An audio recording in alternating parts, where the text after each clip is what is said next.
So we're so glad you're here to join us. This is the Kite Tech Ask Me Anything webinar that we kind of wanted to host with a bunch of different panelists from our team. It's really Q&As about anything related to Applied Epic or some insurance specific topics, but also technology within Microsoft and some other agency elements as well. So with us this afternoon is a couple people from our team that have different hats within the business that they wear. Wanted to kind of start and introduce Adam Atwell, Jason Goebel, and Lauren Roberts. And we also have some other folks on here helping out moderate between Rachel and Eleni. So I see them in the chat here as well. We're taking live questions as we do the session. So please go ahead and use the chat button and function at the bottom of the screen there. If you have some questions that come up during the session, we'll kind of be looking at those on the side as well as pre-submitted questions and going through those. Hopefully we'll get time to answer as many as we can during today's time. So I'll let folks do some intros here. My name is Ryan. I'm the Client Experience Director here at Kite Tech. We do account management, strategic planning, kind of quarterly business reviews with clients. It's kind of my role within the team. I'll kind of pass it over to Adam so he can do a quick intro and get us started here. Thanks, Ryan. Adam Atwell, CTO, that means Chief Technology Officer. You could get creative and come up with another suggestion for CTO. We'll consider it. I also focus on our Microsoft practice. I'm a Microsoft MVP, and then I'm also a partner here. Jason. And I'm Jason Goebel, Chief Solutions Officer. My role is part pre-sales, part education. I help clients and the industry at large really understand the value of technology and how it implements and intersects with their business. And I guess I'm last. I'm Lauren Roberts. Go for it, Epic Barbie. We saved the best for last. I'm the Chief Agency Consultant here at Kite Tech. I work with our Applied Epic agencies or those who are migrating to Applied Epic to help them understand better how to use the program.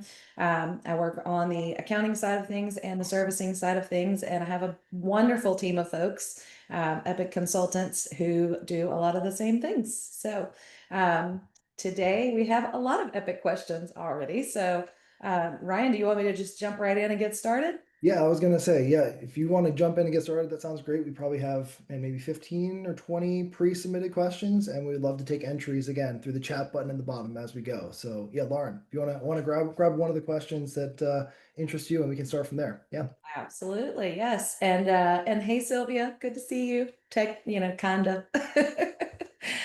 So one of the first questions that we have is actually it's a very good question. We have this one coming from David. The question is, why did Applied remove the option of deleting files from CPU when attaching within Epic?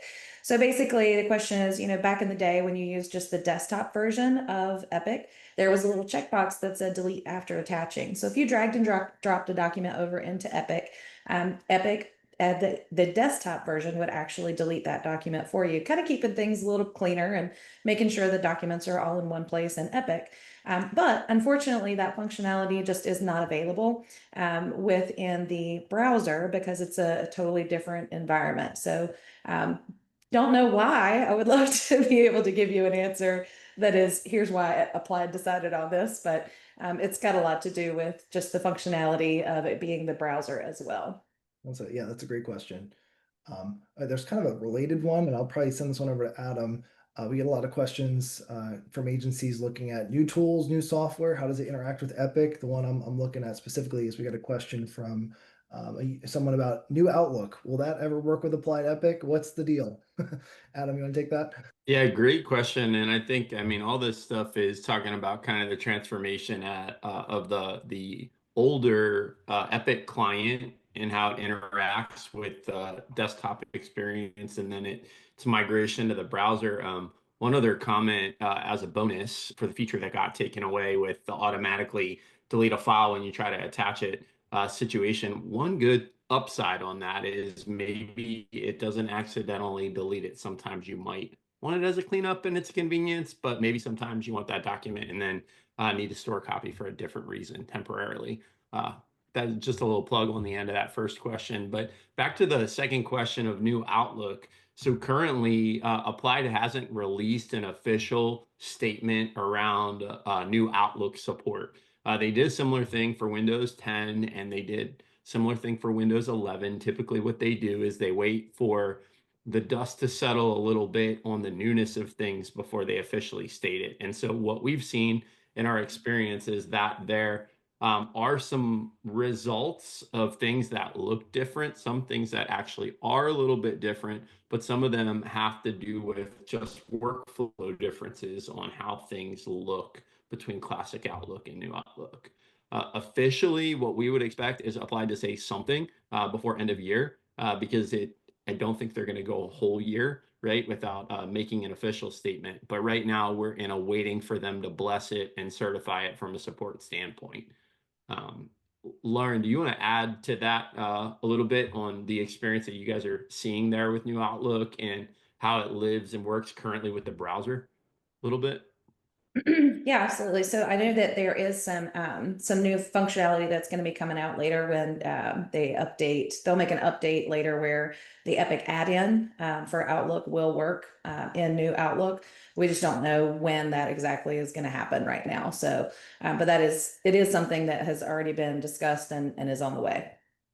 Yep, definite visibility. There was one follow-up there. I'll just Yep. address it. Sylvie had asked, when you say new Outlook, which one is that? So there is a lot of confusion around the way that Microsoft labels things. And as a Microsoft MVP, I get beat up a lot for the team decisions that the marketing team makes over there at Microsoft. So, what they're calling New Outlook, we on the technical world refer to it as a PWA or a progressive web application. And a lot of you will notice if you've ever gone into Microsoft on the web, the Outlook in the web is what it used to be called, or OWA, Outlook Web Application. Basically, the functionality, look, and feel of the Outlook in the web just brought down in the form of what looks like a desktop application. And so when we say new Outlook, we're actually using moniker that Microsoft uses, and they've actually changed what the old Outlook, or the Outlook we all live in and are used to, is now labeled Classic Outlook. And so you will see Classic Outlook and New Outlook moniker until Microsoft has gone full bore and kind of shut Classic Outlook down. The end of life on that's out a bit right now, and it'll likely get extended based on other requirements, third-party add-ons like we're talking about to get parity with, right, in New Outlook. But that's what we're calling New Outlook, just to elaborate on that a little bit more. We're getting a couple different questions kind of around the same topic really of AI. Figure I'll kind of toss that one. Jason's probably a really good place to start. We got a couple pre-submitted questions around maybe some practical ways to use AI inside of your agency, maybe what that will look like. And then also there's some questions in the live chat I'm seeing from a few folks about maybe what's coming to Epic specifically, or maybe what's on the pipeline from the applied side. So Jason, do you kind of want to walk us through AI for agencies? There's a lot to that. Are there some practical things people can be looking at today or taking away moving forward? Yeah, that's not a small topic. No. So so many questions for sure on that. So in the applied system space, you will start to notice little AI based elements in the tool. You've probably already seen them now. With their acquisition of Plank, they're poised to have a true data analytics engine driven by AI built into the platform. I did see a question come by. Is there anything coming that's part of the standard subscription? I think you can expect that one to cost a little extra, would be my hunch. But in all things, there's a trickle down effect. So they make this massive investment on this massive product. They learn some things. You will see some AI tools work their way into the Epic system. When you're talking about AI in general, I think it's important to break it into a couple of different parts, just so you don't get lost in the terminology. You've got your generative AIs, your GPTs. That's where your Copilot lives. That's where your Chat GPT. It's conversational based. You ask it questions, it provides responses. You've got your RPAs, your robotic process automation. That's kind of your middleware. Requires some access to your Epic system, either by way of an API or through the interface. And then you've got RAGs, retrieval augmented. And that's kind of where we're going, which is a combination of the two. Now, when you get into the RPAs and things, that's generally going to be buying a product. You've got a very specific process that you're trying to automate in your agency. You're going to find a vendor and a product that they've already done the groundwork. They've already done the retrieval augmented stuff. It's ready to go. For the other stuff, I see a lot of practical applications for Copilot and Chat GPT, just in terms of generating content and bouncing ideas off of it. The important thing to do there is start crafting and developing personas in terms of how you want the tool to be.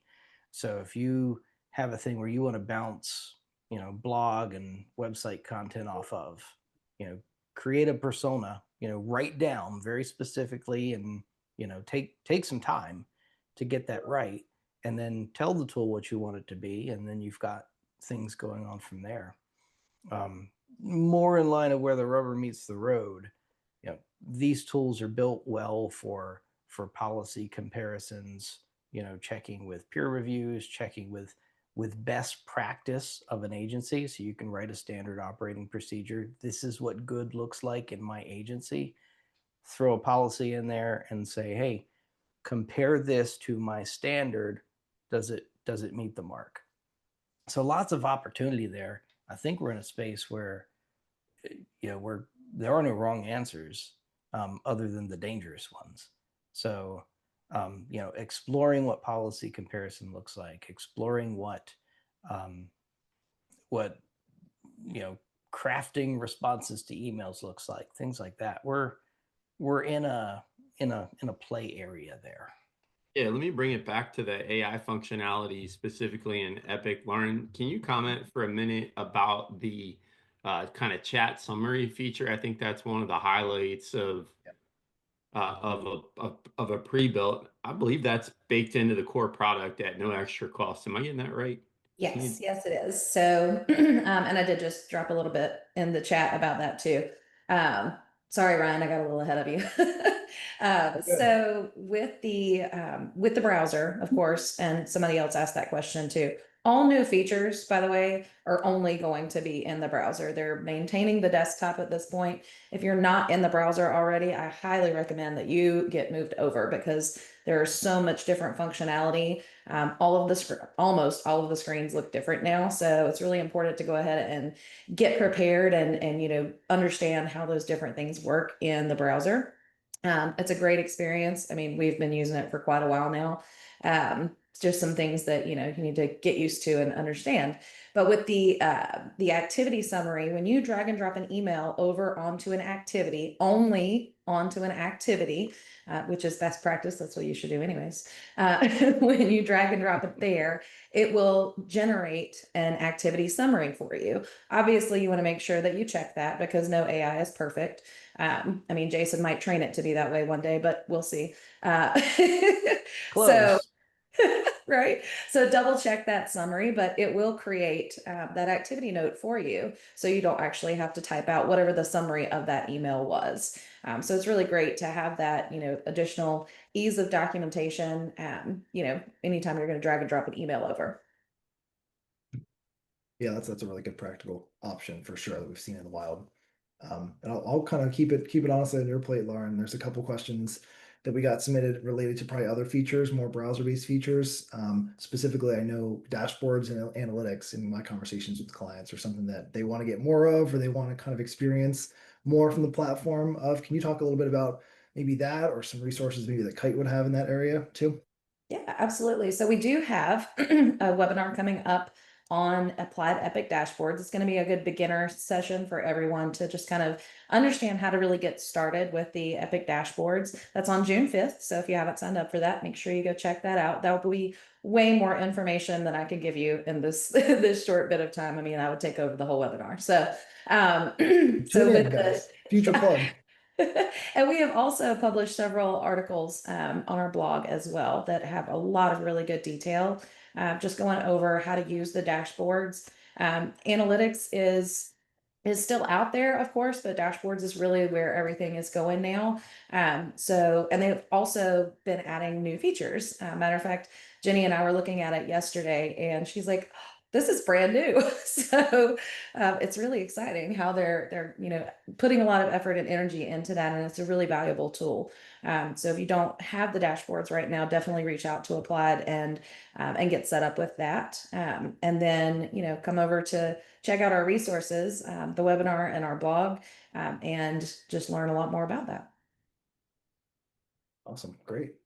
That's awesome to see. Yeah. So make sure you sign up. There's probably a website landing page for that webinar, I'm sure, on our resources tab there. I got a couple questions, more on the kind of the Microsoft side, so I'll probably spin it over that way to Adam if that's okay. We got a couple questions. Actually, one from Dave. It looks like related to, hey, what information should we store where? We have these tools, OneDrive, SharePoint, Epic, maybe some others within your business. How do I know what goes where and coach my staff on doing that? Yeah, I love that question that Dave submitted. And, I'm gonna just take the mic and extend this to two different topics because I wanted to come back around to the AI question that got asked. So I'll start with, what do you put where, right? And that simple question, I'm just gonna make a business policy statement, right? A lot of agencies have different business policies and how they care for both client data and internal data, right? But I think it's a rule kind of like we have. We say if it's not in ConnectWise, it didn't happen. And that translated to insurance is if it's not in your agency management system, it didn't happen. And it's probably in a place that there's some risk involved in where it is, right? And so risk mitigation is not something new, let's hope, to this industry. And so I'll state from a practical standpoint, things do transfer between Epic and email and OneDrive or SharePoint, places in between, right? And so it's not about the reality of data doesn't cross those spaces. It's about how data is handled in those spaces, right? And so in simple terms, everything as a final destination should live in your agency management system. And I'm going to let Lauren come in on the tail end of this here before I talk about AI and recap that. But when it doesn't make it there, or it's in an in-between space, a lot of folks will do work in their OneDrive when they're personally working on something, not sharing with the team at large in like a SharePoint scenario. Places like OneDrive and SharePoint should have compliance rules in place on those things. And so things like, hey, if it has sensitive information, don't allow it to be shared externally, or, don't allow it to go out via email without encryption and those kinds of things. And so that's a few words. Lauren, do you want to add any more before I cover the second half of where data should and shouldn't be? Yeah, absolutely. Our recommendation, of course, is the same. Definitely put everything in your agency management system. Some of the things to consider are if you're out of the office or whatever the case is, I don't have access to your Outlook email, right? So if you're not attaching those emails in Epic, or if you're not attaching documents that you've received in Epic, that really limits and creates a lot of issues for others that may need to access that information. Not to mention, there's all kinds of E&O reasons to make sure you have that proper documentation in Epic as well. So, things like SharePoint, OneDrive, typically we recommend if it's something that you need to collaborate on for a little bit, maybe it's a big spreadsheet, whatever the case is, let's go do that in SharePoint, but the final product needs to get in Epic as quickly as possible. And with OneDrive, that's your personal drive. So if you're just working on something individually, then again, make sure that once you're done working on it, whatever that is, proposal or whatever the case is, make sure that gets into Epic as quickly as possible. And you can also edit documents from Epic as well. So if it was a Word document proposal and you're like, well, I maybe need to make a revision to this, or we may need to change it 12 times, whatever the case is, that happens, as you're getting quotes and things. But you want to make sure, just understand that you can also edit those documents, and Epic will store the updated versions of those as well. Definitely.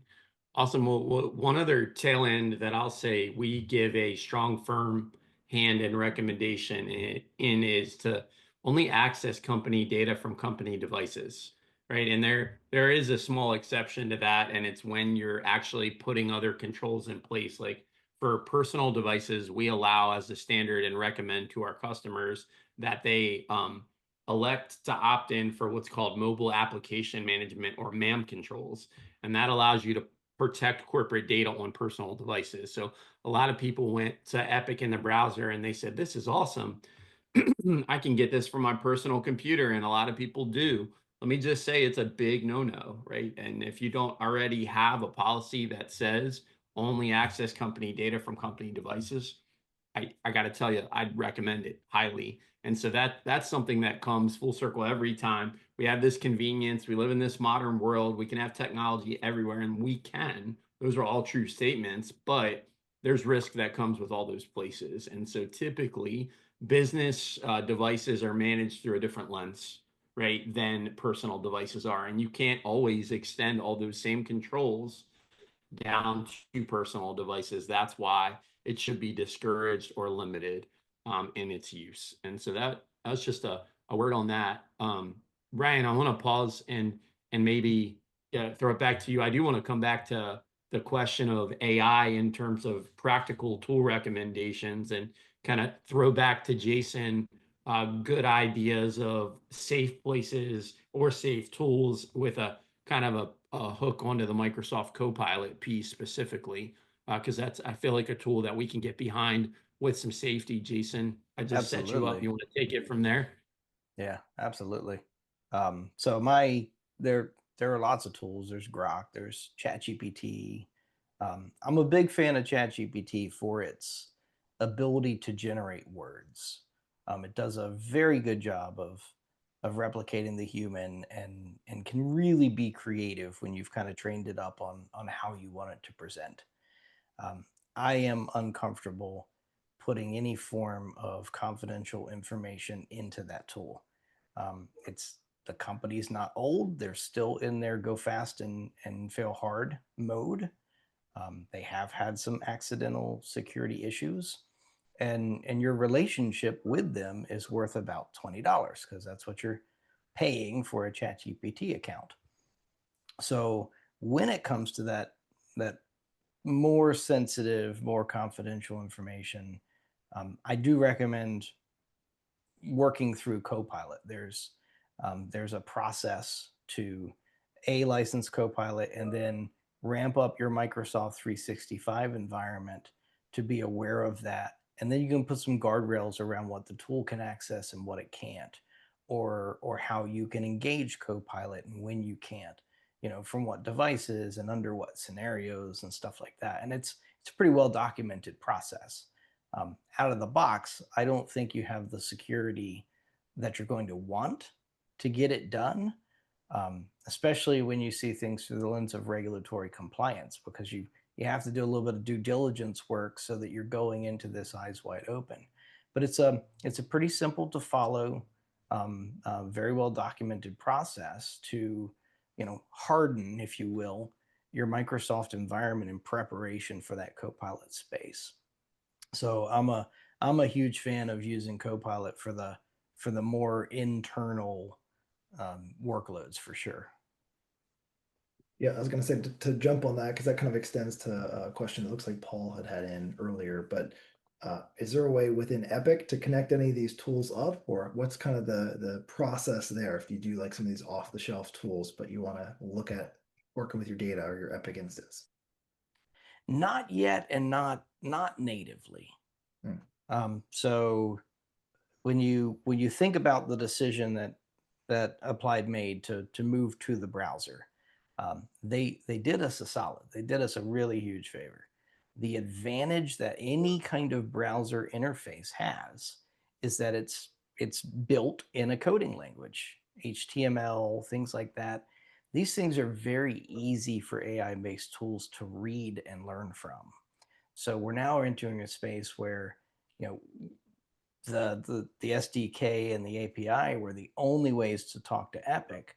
Now all we have to do is teach an AI or a bot to read the screen. And the screen is much easier to read when it's in an HTML-based format. So now you're seeing tools that can, read the Hanover and read the Travelers interface on the website, and then read the Epic screen and go that way. Your chat GPTs and copilots of the world don't have that capability yet, but all of the tools, all the custom tools that are coming out, if you've attended any form of a webinar or a demo lately, you've seen some kind of an AI tool that promises, policy efficiencies and check-in efficiencies and stuff like that.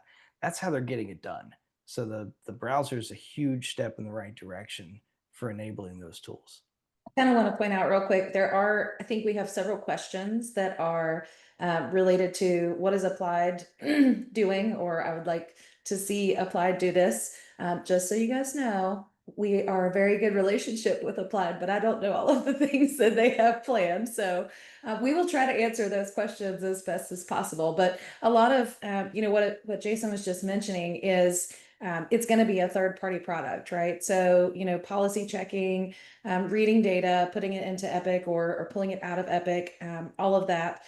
You're going to see those things that he was mentioning earlier, like RPA and use of the API and SDK to integrate with Epic to get some of that functionality. So I am sure, if there's a cool product out there, Applied will probably buy it at some point, or they'll create their own. Like I said, like with the activity summary, that's already some of the AI that they are creating. So yeah, just wanted to throw that out there real quick. I wish I knew all of these things. Like, yeah, that would be really cool. I saw some of your messages. I'm like, yeah, that would be awesome. Because I'd buy those products first and then sell them to Applied and quickly retire. Yeah. Right.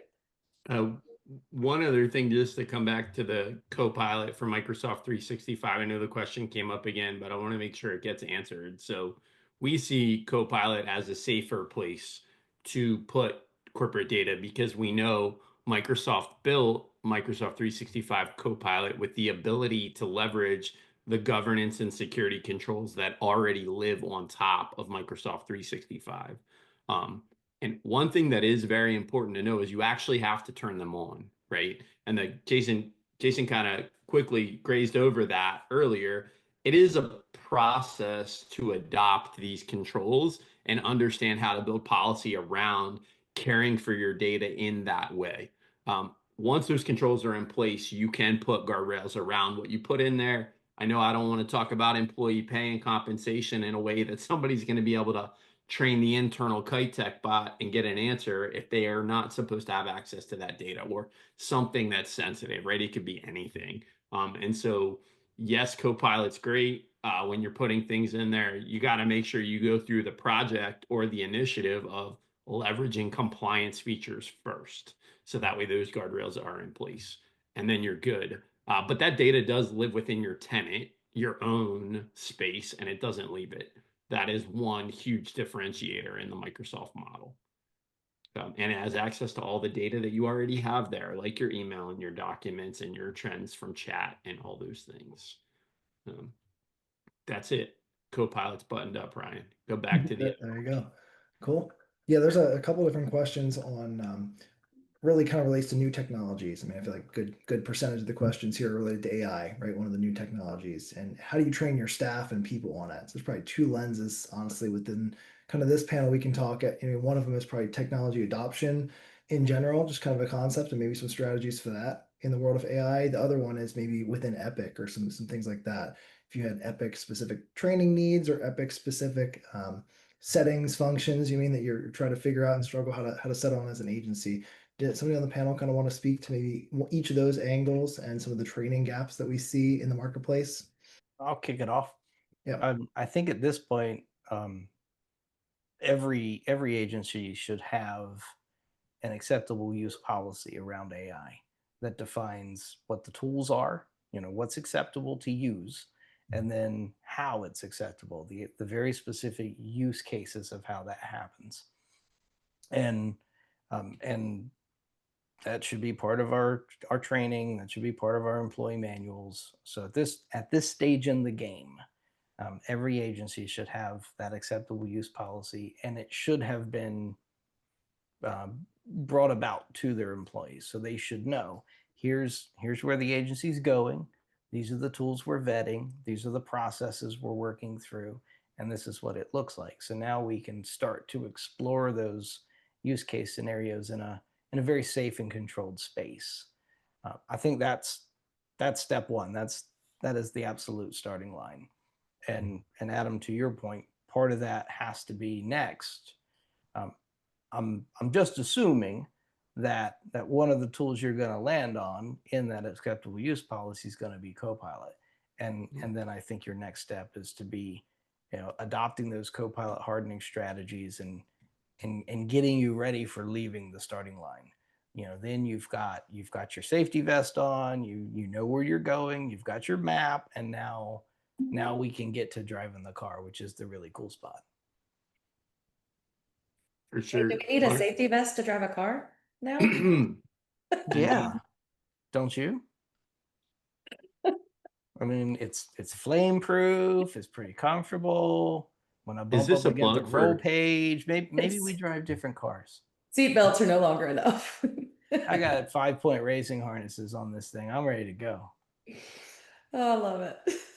So to add to the comment Jason made regarding the approach to AI in general, right? The policy is one thing, you definitely need that. I think the thing that I always go back to outside of specific tools, right? And knowing what you're putting where and what happens, those are kind of foundational starting points for me personally.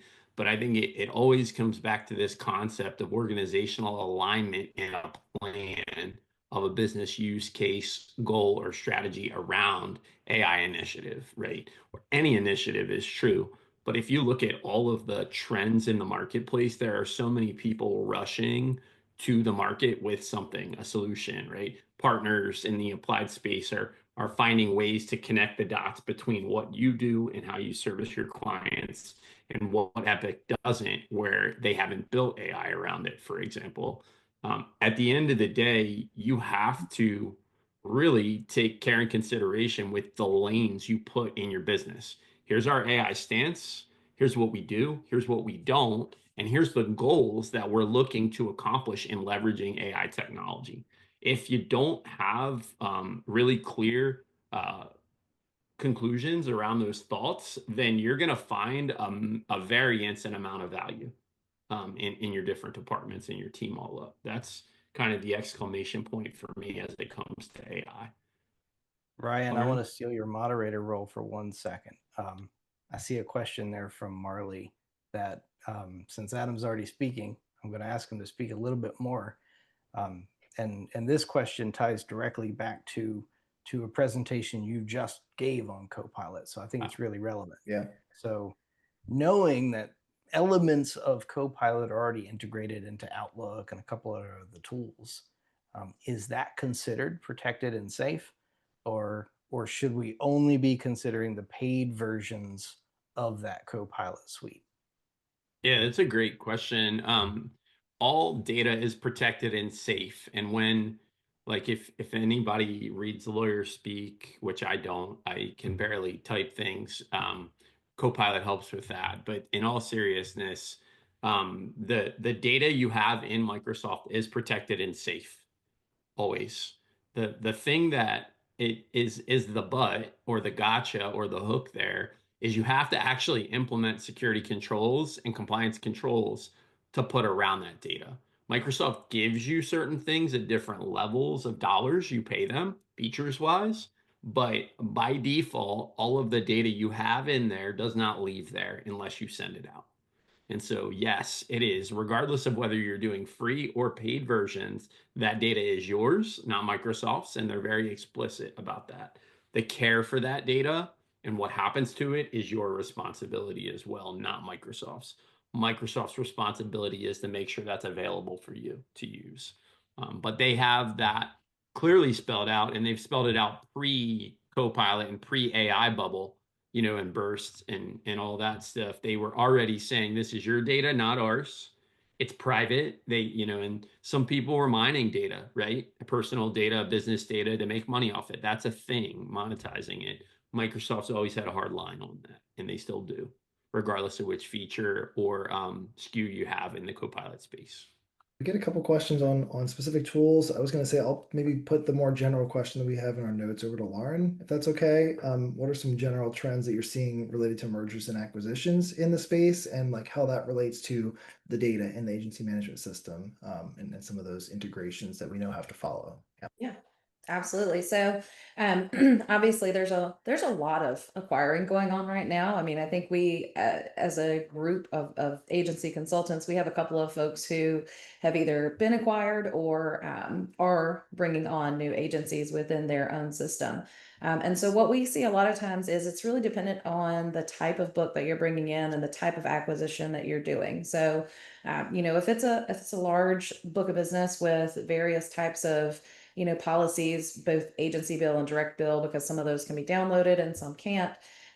Typically, we would recommend going through Applied to do that integration that migration, because they're going to go through the same thing that you went through when you migrated to Epic the first time. You're going to get that company old new list. You're going to see what the data is going to look like coming over into your system, and that's really important because you want to make sure that you don't create a bigger mess or create a big mess by duplicating things like companies and issuing companies, things like that. So that's really one of the best ways to move over a larger agency or larger book. But we do have some agencies that if it's a small personal lines book of business or whatever the case is, and most of it's downloaded, let's say 95% of it's downloaded. They'll do an import for those clients. There's a way to do that in Epic. And then once you do that, you can then run your initial load.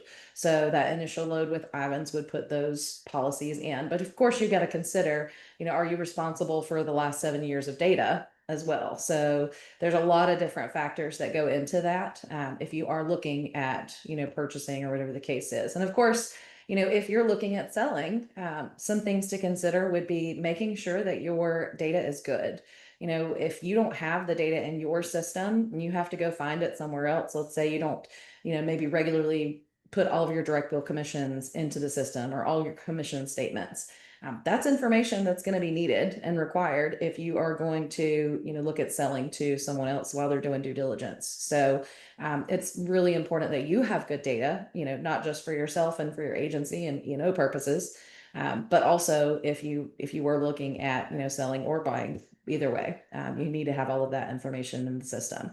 All too often, I hear folks say, "Well, we don't fill out that application because we can go to the carrier website and pull that data." Well, what happens when that carrier pulls out and you don't have access to their system anymore? You've got 30 days maybe to get all of this data into your Epic because you didn't put it in previously. So, those are some of those things to consider. I know, we think, well, that would never ever happen. That's never happened to me. Well, it could.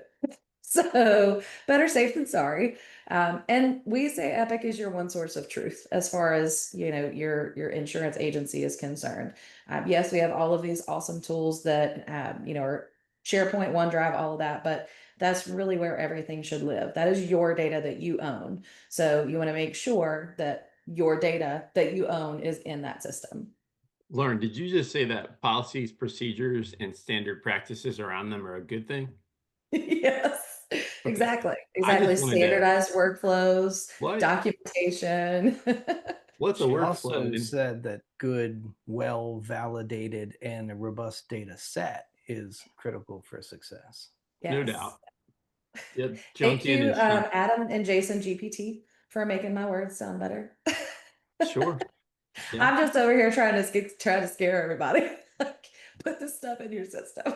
but no, you're right. So you have to think about your Epic data set, not these days, not just as the people who log into it, but the bots and the RPAs and the things that access this data.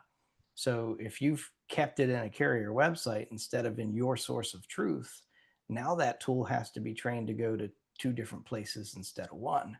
So having all of that stuff in-house is critical to the success of your RPAs, to your automated processes, even when you're dealing with third-party vendors like a Resource Pro or a Marble Box. That completeness of data in your Epic system is super, super critical.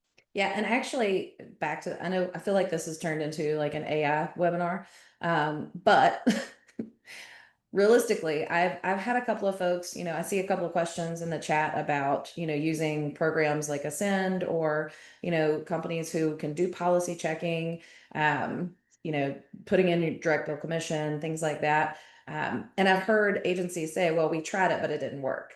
Well, one of the biggest reasons for it not working is because you have various workflows and not consistency of the data in your system. So, it's only as smart as it possibly can be. It's not gonna understand all of the different ways that your 25 employees are doing things differently. So you have to make sure that you get all of that good and in place and standardized before you move into let's expand and use this cool piece of technology. Katie had a question basically saying, hey, we're new to Epic. They converted from AMS. What's the biggest challenge that agencies face while converting? You were kind of talking about that. And then what are maybe some ways that Kite can plug and play and help agencies get up to speed when they're in Epic? Yeah, that's a great Number one way. She wants to know the number one way. She No pressure. number sign.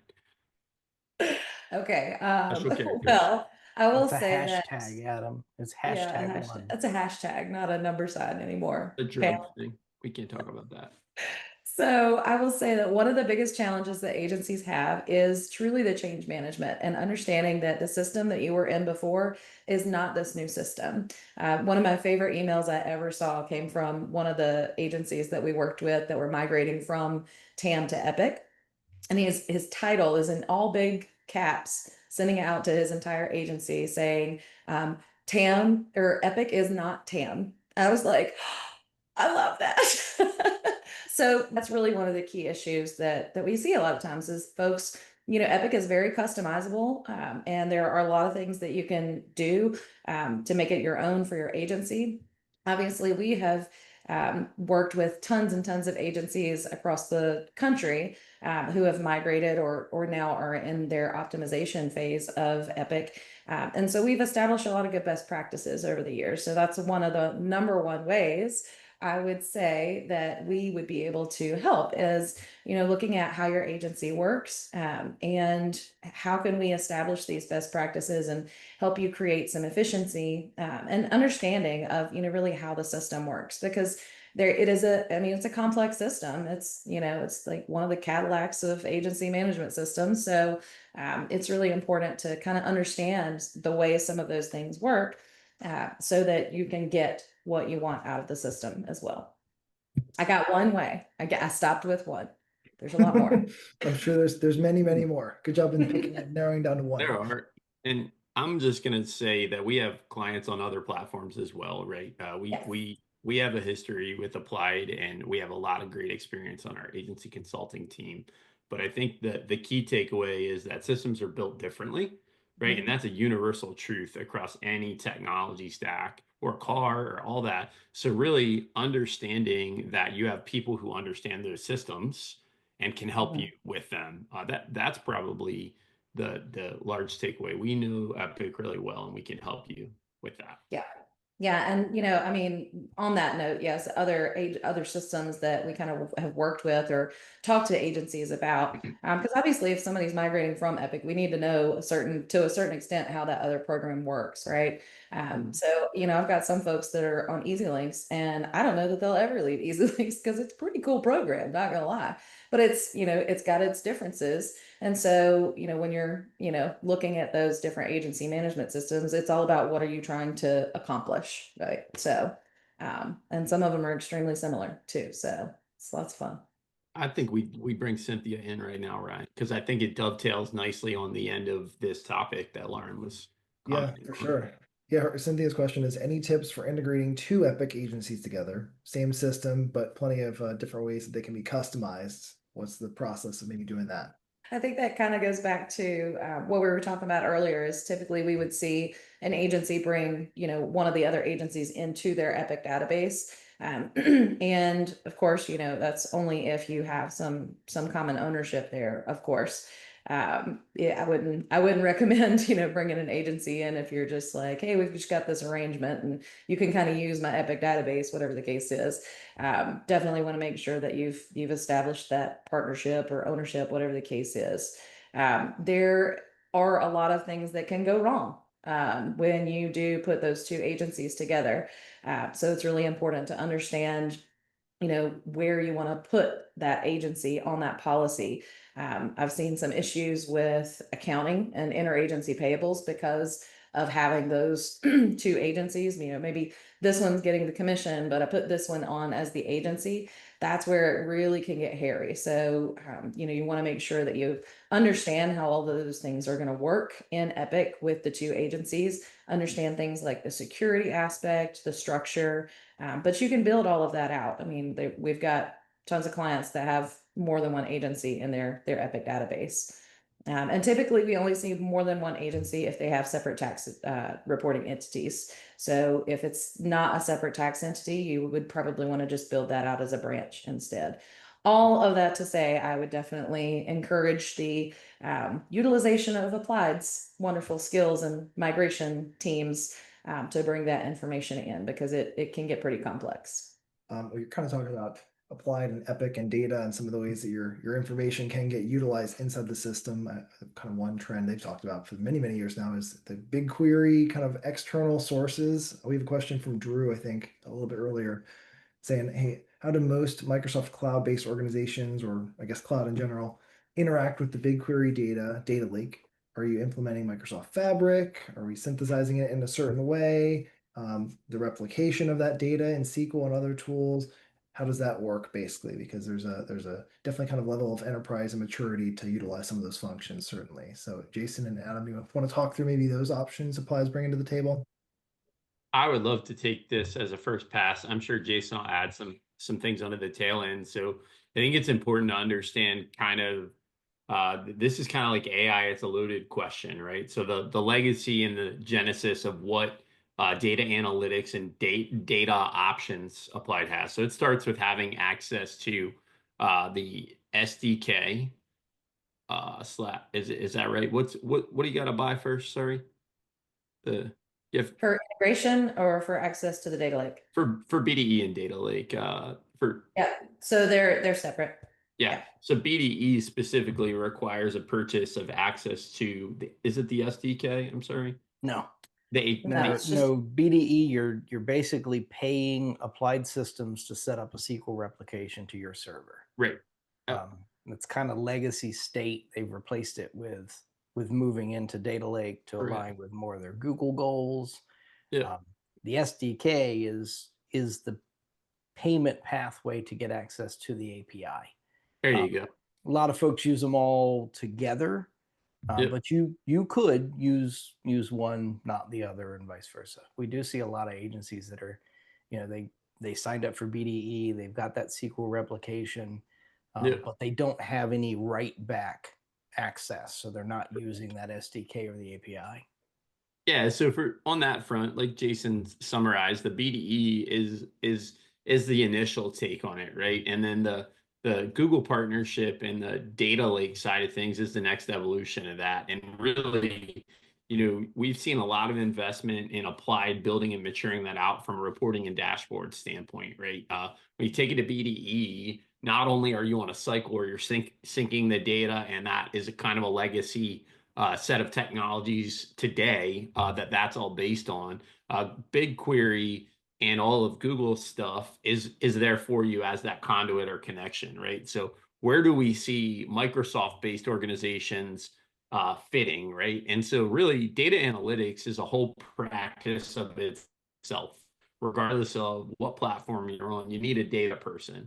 You need a data scientist or someone at least data aware as it relates to business goals. And then that next statement of some organizations pay for what they're getting with Data Lake and the reports and what the core product that Applied's providing is enough for their needs, right? So they don't add additional stuff. They just work right out of the canned stuff. There were like 200 like a year ago, and they have all kinds of other views, right, for that data that's there. Where we see people going over to Microsoft, and really Fabric is one statement around how modern data is organized in the Microsoft ecosystem. Power BI is really the other piece of this, right? And so Power BI is how you visualize that data, and Fabric is a layer of that data connected to in the Microsoft space. Same thing for Google. Forgive me, I don't remember the reporting tool name that's equivalent to Power BI. Big data is Data really, lake. what is it? Data lake. No, data lake is the database side of things, but Yeah. there's a reporting engine that Google puts on top of it. And so it's I like, just call it Big Report. yeah, big report sounds good. Somebody at Google's going to get mad about that. But really, It's most okay. people that live in Microsoft, they either take their data over there and they transfer it from Google because they're comfortable there, or they've already made investments in Power BI and awareness to how to build those skills in their organization. That's what we see typically. And I know the question of can't we just get the data direct to Microsoft, right? Dump it there in Fabric or another form of a modern Microsoft database. And that as of last year's Applied Net, there were no official announcements there. It was, hey, if you want access to it, you connect your Microsoft data sets to the Google BigQuery side of things in Data Lake. I think that covers the gamut of those questions. But in terms of where do you start, those different levels of products and understanding all live at different places for every agency. So it is not a one size fits all statement. You may find the professional services when you turn on data lake is enough for some of your team to just jump in and use those data sets. You may also find, like we've seen, that you need much more from a reporting and output and insights standpoint. And so I think results will vary. Certainly, starting with what Data Lake can do is the right place, and then evaluate those priorities from there. Lauren, I think I'll tee you up for what investments you've seen in the dashboards, just to kind of dovetail the big data or data and analytics side. I think we would be missing the question fully that didn't get asked if we don't highlight dashboards in some way here. Can you comment on that and where you see that being of use? Yeah, absolutely. And now there is also the ability to create your own dashboards within Epic. That takes a special level of smart person to understand all of those data fields and how to build that. I have some awesome people on my team who are already starting to work on that, but you can create your own dashboard. And they have already created lots of different new features in the dashboards as well. So it's expanded exponentially just over the past few months.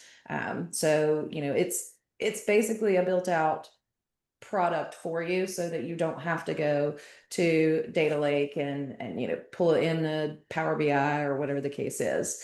But of course, some of the larger agencies who are really into analyzing that data are wanting to pull that out. So, but even with dashboards, you're still not able to pull in specific, like policy data, application data. Specifically, you do still need to have Data Lake for or BDE for one of those options. So it's a difference in having access to all of this really cool data that can easily tell you quickly how things are going in the agency versus having access to every single data field that's in the system, and how do you want to pull that out, manipulate it, report on it, whatever the case is. So that's probably the best description of that. So we had a couple of questions emailed in. We wanted to get to a couple more of those as well.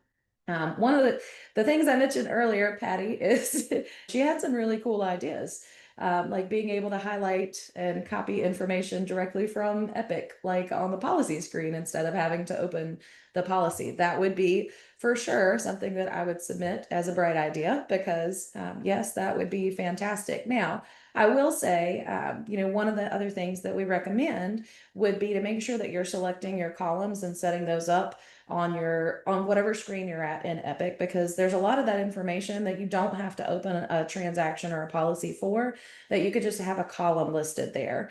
So you can still see it. You may not be able to, copy and paste because you still have to open it up to get to that. But certainly you can have that visual by selecting columns and expanding your view there.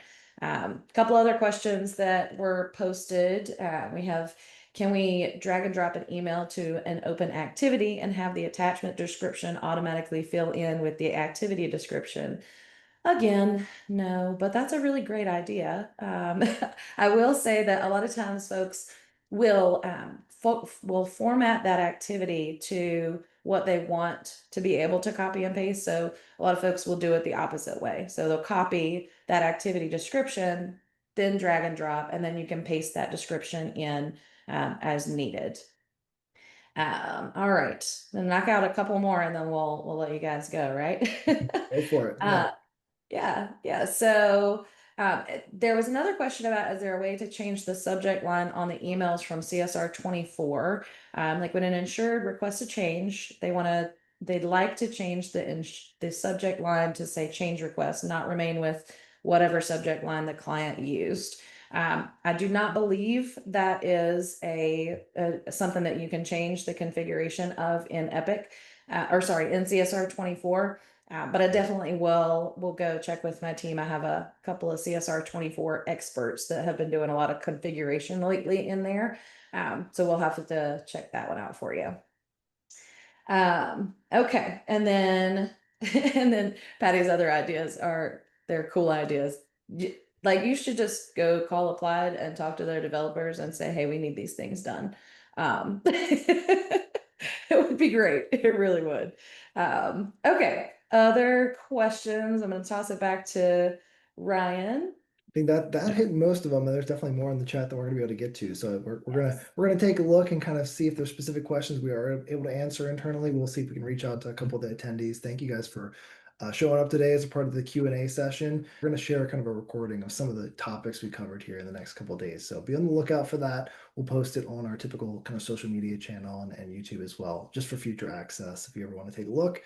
We would love to partner with you guys for IT services and especially kind of applied Epic consulting. It sounds like there's a lot of good tools and new options in the space that I want to take advantage of and kind of level up your usage of the applied systems software. So yeah, if you guys want to get in touch with us, we have a couple contact links that we'll be sure to send out after the call here. Make sure you have our information.